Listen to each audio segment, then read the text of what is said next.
Yeah, so there was potential for a little bit of rain today, but the forecast is for this cloud to move through, and potentially this afternoon, when the cloud erodes, we'll see dry winds that are up high mixed down to the ground, and we'll see temperatures rise, winds rise, and the humidity decrease this afternoon, leading into this evening.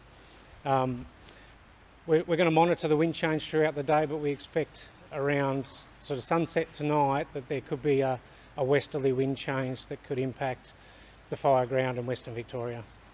So which way is the wind going at the moment? So currently we've got northerly winds, and we expect that to move around to the west later on today.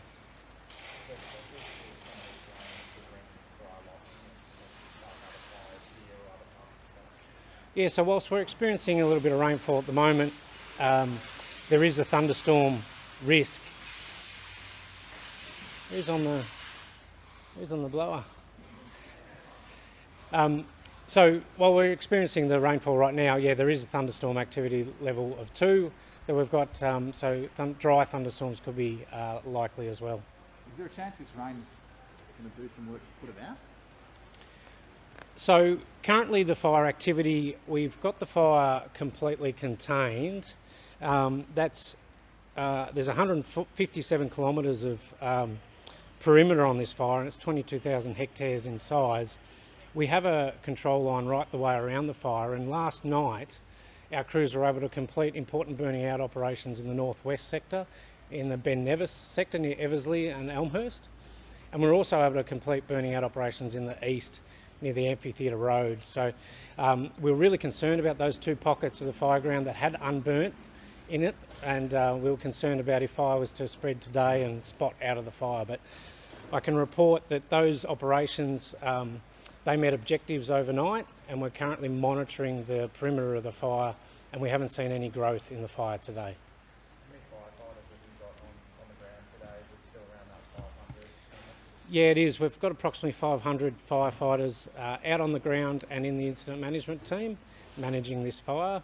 They're spread right the way around that 157 kilometre perimeter of the fire.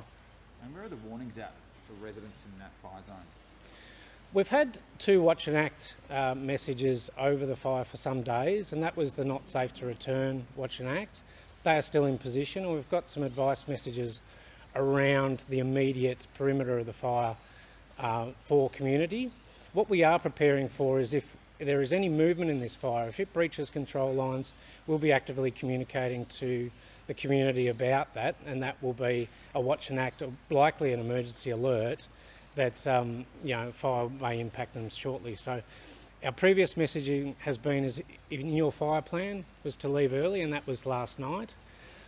So we'll be communicating that if that occurs. Is this going to potentially push out the deadline for that potential impact area you guys have been saying to leave before midday? Is it potentially a couple more hours of people leaving out because of this rain? Yep.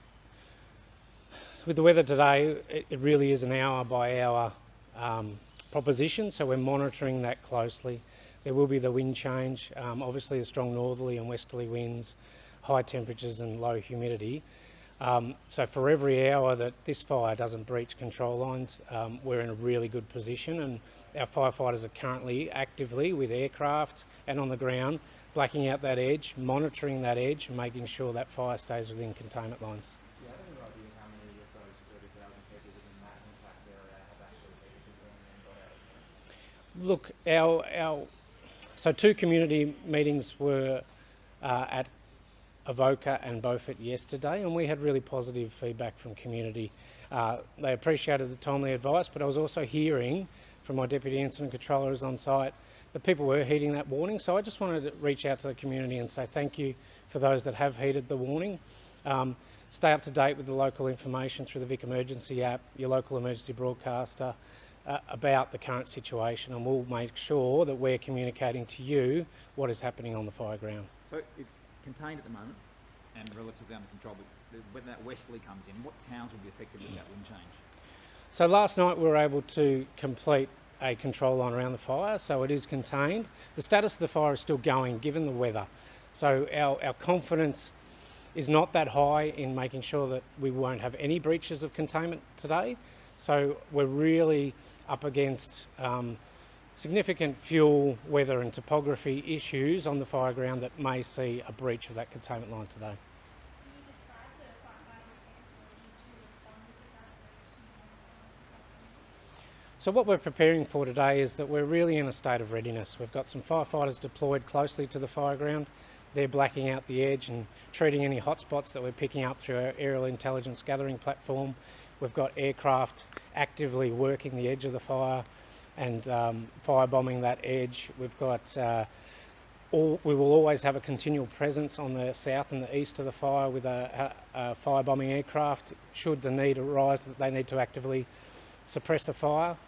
Around the fire though, so the whole emergency services are pre-positioned resources within the Western Victoria and Grampians region to respond to any new starts. Not only this fire, but to this afternoon's weather, there is a real likelihood that if a fire does start, it will be very difficult to suppress. I noticed the city's forecast has come down from 37 to 35. Is the forecast improved out this way at all? Was that the temperature you're talking about? Yeah. Yeah. So our current forecast is that whilst we've got this cloud cover, the Bureau forecast this cloud cover, that's that risk of thunderstorm activity.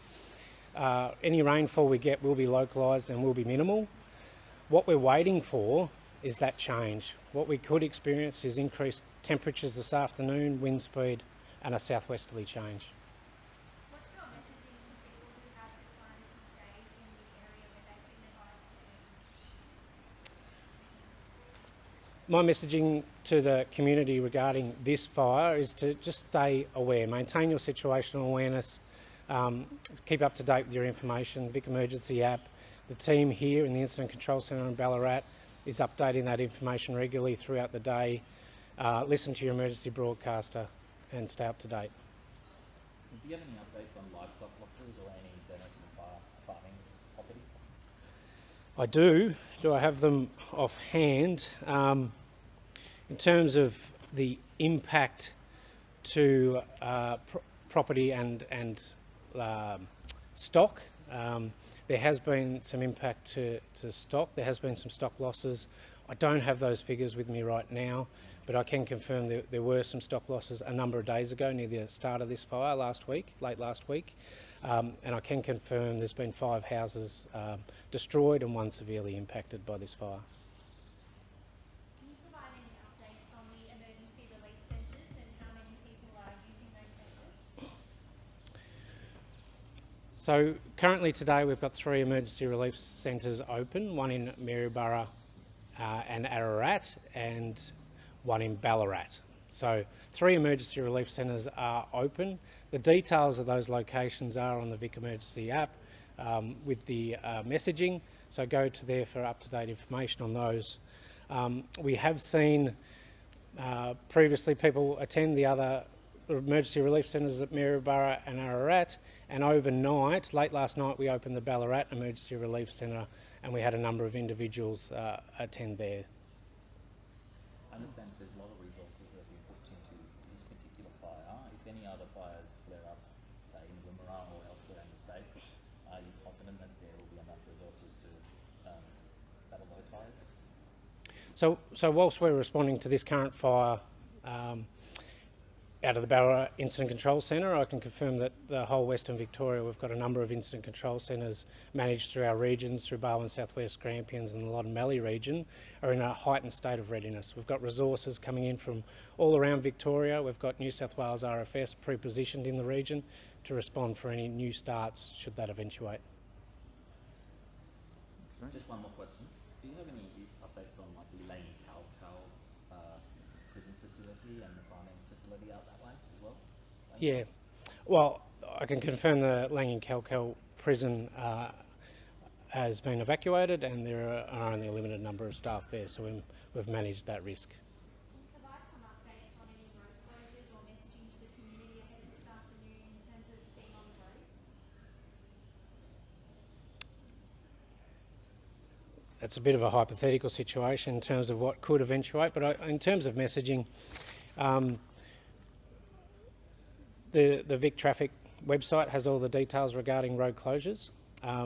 The potential impact area map that was released and shared with community yesterday showed a significant area that may be impacted should this fire breach, and that was not only from fire, but that could be telecommunications and critical access such as the main roads. So we're working with Regional Roads Victoria and Victoria Police to understand, the impacts of the Western Highway, Pyrenees Highway and Sunraysia Highway, to name a few, that main corridors for traffic could be impacted. I understand some residents after the community meetings yesterday expressing concern about looting. Have you guys received any reports of looting, and are police sort of in the area sort of making sure that doesn't happen? We've got a very strong Victoria Police presence in the Grampians region, and particularly here with this incident. If there are any reports of safety or looting alike, so we'd like to hear from community about that, and they're best to call 000 in the first instance. Can you provide any updates on the base camp for firefighters at Victoria Park, how that's being used today and how many firefighters are stationed there? So within the Grampians region, 2 base camps are set up at Great Western and Ballarat, and the Ballarat base camp was operational sort of midday yesterday, and provided meals and accommodation to incoming firefighters last night. So that has capacity to grow should the need arise, and it's great to have that support of that facility. How many stayed there last night, and how many will stay there tonight? I can't confirm on how many stayed there last night. I can get that details for you, but I think the base camp has capacity for 200. Intense. Yes. And then just like to provide some final clarification on exactly what areas should be alert today or have already alerted. I know there was some discussion of that black line. So our message has been the same from the last couple of days. Today is really a state of readiness for all the work that we've done in the previous days. So if community can heed that advice, and we're really still talking immediately to the communities around Beaufort, Elmhurst, Amphitheatre, Lexton, Learmonth, Clunes and surrounds, and that's part of that potential impact area. So because we have a large fire in the landscape, there is a real risk that this fire could breach containment lines, and those communities could be impacted by fire or smoke or be cut off from essential services.